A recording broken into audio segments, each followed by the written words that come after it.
Hey guys, Professor Bill, Comic Book University, and Godzilla from IDW. This is Rise Up. It's called Rise Up. I think there's like four parts of this. This is issue one. This was surprisingly good, and that's especially good considering it probably wasn't for me. I'm going to get into all that good stuff, plus explain why this cover, this beautiful, amazing cover, simply doesn't do a good job of telling you exactly what this comic book is and who it's for. So again, this is Rise Up Part 1. The writer is Eric Burnham. The artist is Dan Schuning. The colorist is Luis Antonio Delgado, any relation to Humberto. Letters and design by Nathan Winwick. All right, so we start off with this kid called Cedric, not Cedric the Entertainer, a very lesser Cedric, but he's like a 10-year-old whatever, and he's kind of a genius, and he gets moved from Hawaii to Tokyo, Japan. Now, at first, I'm thinking, well, that should just be called child abuse. Because if you live in a world where you know that Godzilla exists, then guess what?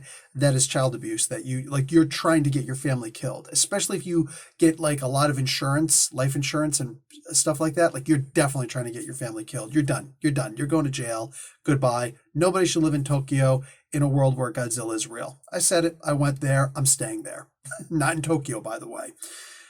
That being said, it turns out that Tokyo hasn't been attacked by Godzilla since long before even Cedric's parents were born. So, okay, never mind. I can give an exception. Maybe we just assume that the big green lizard person thing is dead, right? Extinct again. But Godzilla does wind up coming back, and it's because there's a new thing that's made a new threat to the world. Yeah, this is that version of Godzilla that's not controlled by aliens, there's a reference in here, or not just showing up because some other monster shows up, uh, which is also referenced here, but specifically because he's an environmentalist. And when something bad happens, he has to respond to it, and he kind of gets even with the world. That's my personal favorite version of Godzilla. Because if you're going to have a story with the humans, you might as well at least make it a good one and a humanitarian one and a positive message towards saving my mother, namely Mother Earth.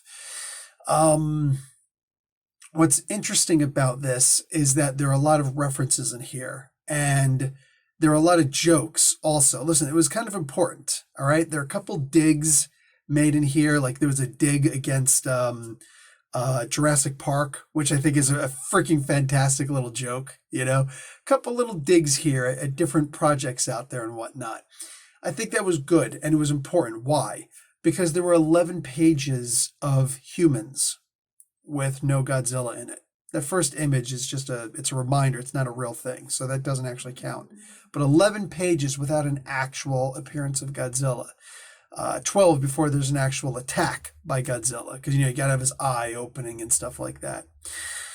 I liked this, knowing that this book was probably made for kids around Cedric's age. So this book was definitely made for 13-year-old or 10 to 13-year olds or something to that effect.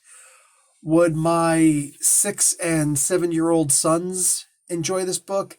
Yeah, I'm sure they would look at the pictures. They probably wouldn't understand the words that are used in this book. But if you're around 10 years old or around that mental capacity to understand like a fifth grader's, are you smarter than a fifth grader? Then I think that your kids will enjoy this. And any adult who understands that this is definitely, beyond the shadow of a doubt, made for kids, I think that you would also enjoy this. This is so, I guess, preteen would be the term used. This really was a good, fun book. That being said, it's clearly not something for the thinking man, so to speak. That's just don't sit down in your smoking jacket expecting this to be some classic man's Godzilla. No, it's going to be fun. It's going to be bombastic. It's going to be a little bit overboard, and you're going to enjoy it if you just let it flow. Let yourself go. So that is the tempo of Godzilla coming. This comic cover doesn't do it justice because the actual main comic cover, which they show back here, boom, this is the main cover, but it's the Virgin, no dressing on it. This actually looks like it's a kid's book, so there's that. Also, there's at least one more cover, and it's this one. Yay, the Mothra, like, things, the little tiny girls, the very little pixie girl types, yeah. The Mothra. Yeah. I forget how the song goes, but it was a fun one. I can always go back and listen to it. In fact, I might do that now. You guys should too, because this video's over.